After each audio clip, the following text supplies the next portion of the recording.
अहनबदा इरमदम सना लेबा कांगलेपा मणिपुर असिगी मनुंगदा लेबा अमदी मणिपुर गी मपानदा लेख्रबा मितै लोल मितै मे पुनुंग छिजबा पुनमकु ngakam Premeshwar ne kai khumnaba uchari channel asigi mami Manipur languages feature sa haina kauje ngasi nenagadaba si मितै लोल वाही थंगनाव हाइबदी मितै लोल गी वाही मथंग मनाव इंग्लिश दा हाइरगा मितै लोल डिक्शनरी सिगी मतंगदा नैनजगदबनी ngasi नैनजगदबा असिना हाना मथंग मथंग नैनरपा अदुगी पेज 16 सुबा पेज 13 सुबा असिनी लेक्चरिबसिनी अदुदी मितै लोल गी वाही थंगनाव गी मतंगदा मथंग मथंग हाइजरके मितै लोल वाही थंगनाव मितै लोल डिक्शनरी हुंबु मरी सुबा वाहाइदा 64 वर्ड्स दा कंजाउना थौओंग ता 8 भाव मिहौना कलक खंबन्ना इंग्लिश दा हारगा jealously enviously हुंबु मंगा सुबा वाहाइदा कंदबा मिंगतिक याय एडजेक्टिव सोनबा थोटपा इंग्लिश दा हाइरगा weak feeble frail mild delicate मथंगदा हुंबु तरुक सुबा वाहाइदा 66 वर्ड कना वाहंग मिंगुत interrogative pronoun मिसक करंबा इंग्लिश दा हाइरगा हु मथंगदा हुंबु तरे सुबा वाहाइदा 67 वर्ड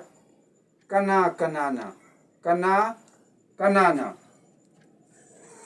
मिंगहुत pronoun मिसक करंबा हु मखाताबा अमुक हाइजरके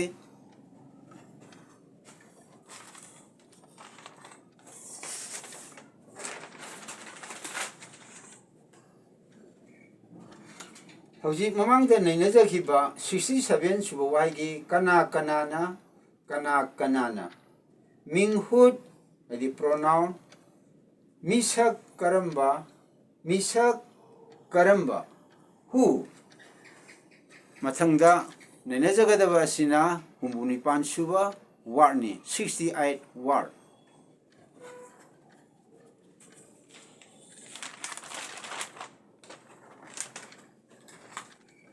68 सुबा वाहाइदा कना गुंबा सिना मिते लोनगी वाहाय अदो खोंथोंगनी इंग्लिश दा इबनी मिंगहुत pronoun मिसक somebody someone मथंगदा 69 सुबा वाहाइदा 69 वर्ड कनाना वाहंग मिंगहुत interrogative pronoun मिसक करंबना इंग्लिश दा हारगा by whom मथंगदा हुंफुदरा सुबा वाहाइदा 70 वर्ड कनानो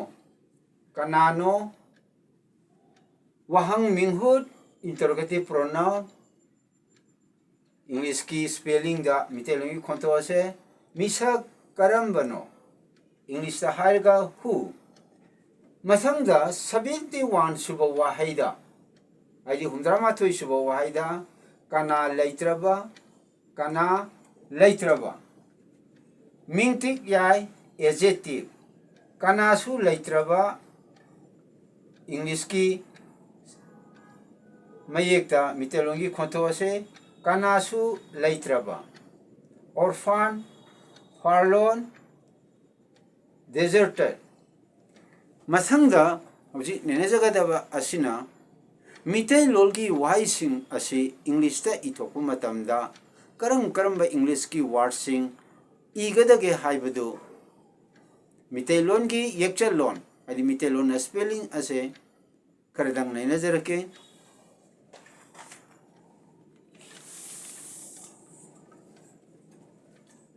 एस्ट्रिक नंबर 1 दा जलेजरे एस्ट्रिक नंबर 1 दा इनप लूम सिजौरिबा इनप लूम असनी मितेलोल हाइबसे इनप लूम ओइगनी अरुम्बा सैतपनी फोलिंग टोन ओइना सिनबनी इनप लूम सि फोलिंग टोनी इंग्लिश दा इ माने हानसु ममांगदा क्या मरुम सि मतंग दा हाजखरे खंबिबा सिंगना हान कांथोक पिरगसु कायदे अखंबा सिंगना हान कांथोकसु करिसु कायदे कांथोक पियो मसंगदा इनप लूम जि यावबा वाहाइदा मी ह्यूमन बीइंग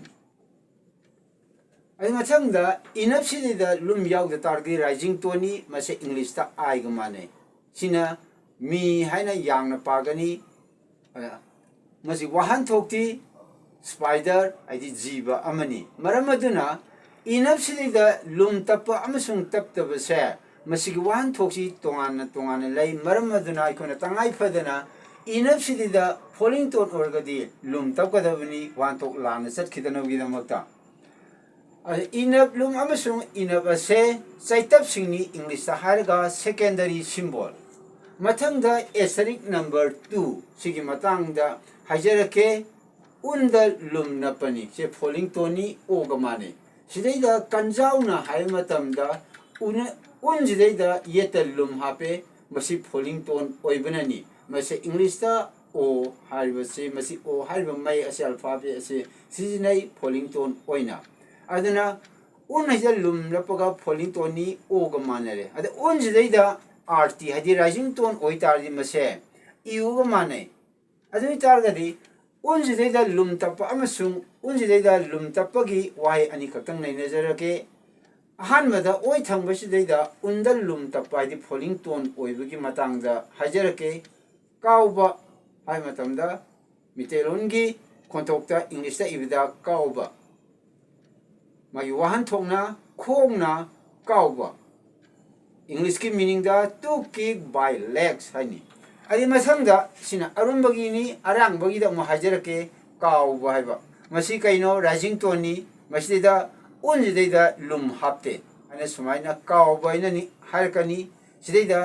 यू इरेजे मसे करिनो राइजिंग टोन अदि अयांगबा टोन ओइबननी अदमा यु वाहन थोकना निंगसिंगदबा इंग्लिश ता हारगा नॉट रिमेंबर फॉरगेट मरमदुना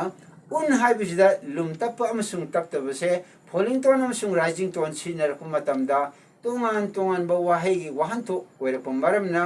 उनदा लूम तप्पा हाइबसे तंगाई फदना दरकार ओइ करिंबा लूम तप्ता तारगदी नत्रगा तपखरगदी तोंगान बा वाहन थो अनि लैबा मरमना मथंगदा मु एस्ट्रिक नंबर 3 की मतंगदा मु हाजरके एस्ट्रिक नंबर 3 सिदे लेरे कंदबा हाइबनी एस्ट्रिक नंबर 3 जिदैदा ना लोसुम जिदा लूम हापैजी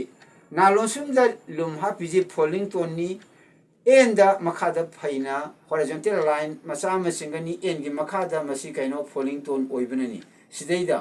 कंदबा हाय मतमदा मखादा फैना लाइन सिंगैजिनी सिगी सिनरिबा एंगी मखादा फैना लाइन अमा हॉरिजॉन्टल लाइन अमा सिंगिबसिनी अदुना कंदबा हाय मतमदा इंग्लिश की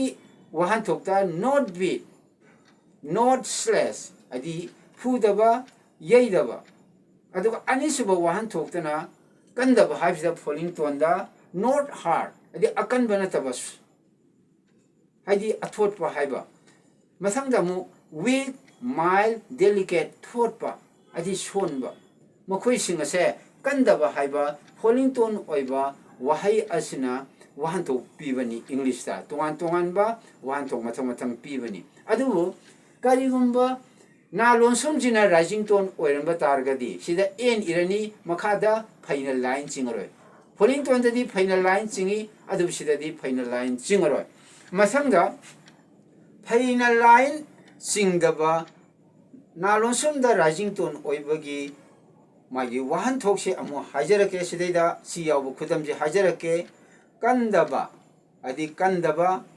इंग्लिश हारगा नॉट सेफ अदि कंदबा कनागुम मियोय अमा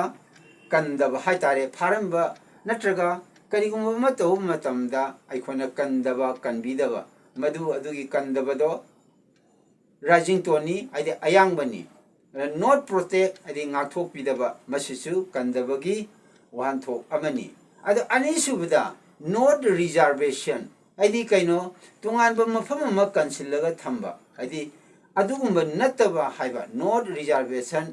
आइदि कंदबा सुमाइ तौदना कंदबा हाइबा सुयु अयांबदा तुंगान ब खोंथोकपी अदुगा कंदबा हाइबा सिदसु तुंगान ब वाहनथोकपी मरम अदुना अखोइना मितेलोन की वहाई सिजनब मतमदा मितेलोन की वहाईदी अरुम अयांग नाइबा वहाईनी मरम अदुना अरुम अयांग नाइना इनबगिदमता वाहनथोक पिनबगिदमता लुम खुदम हाप हाइबसी तंगाई फदना सैतप्त ओइगेरा नत्रगा मपुंग मयेक्ता ओइगेरा सिदैदा उन्दा माइना ना लोसुमदा हापिबा असुमाइना सिदा उन्दा लुम हापिबा सुमाइना सैतप्त ओइबियाय मपुंग मयेक्ता ओइबियाय लोसुंदब ओइबियाय लुम हापजे तंगाई फदना मतंग मतंगी मतुंगिना हाफम तो ई हाइजनिंगी ngasigiदी मतंग असिदा मितेलोन की वहाई थांगनाव नैनजब लोइजरे चैनल असिगी ममिंग मणिपुर लैंग्वेजेस फीचर कौजै चैनल असिबु अहानबा इंबिबु ओइरगदी चैनल असि लाइक तौबियु कमेंट कया पिबिरउ सब्सक्राइब तौबिरु अवाद अपा कया हाइबिरउ पुनमकी याइफनगिदमक्ता लोल मय याइफनगिदमक्ता साउखनगिदमक्ता अखोइ पुन्ना होने मिनसी ngasigiदी लोइसिनब मतम यरोले मथंगी अपलोड तौ मतमदा अखोइ पुनम अमु उनमिनसी अरोइबदा ngamkham परमेश्वरना मिते लोल वाहि थंगनाव डिक्शनरी असिबु यंगबिरिबा असिगी मथंग संतोरपा असिबु यंगबिरु खुदिमु पुइ काइ खुनबगा लोइनना ngasigiदी मतंग असिदा लोइसिनजरगे मथंगी अपलोड तौ मतमदा अखोइ पुना अमु उनमिनसी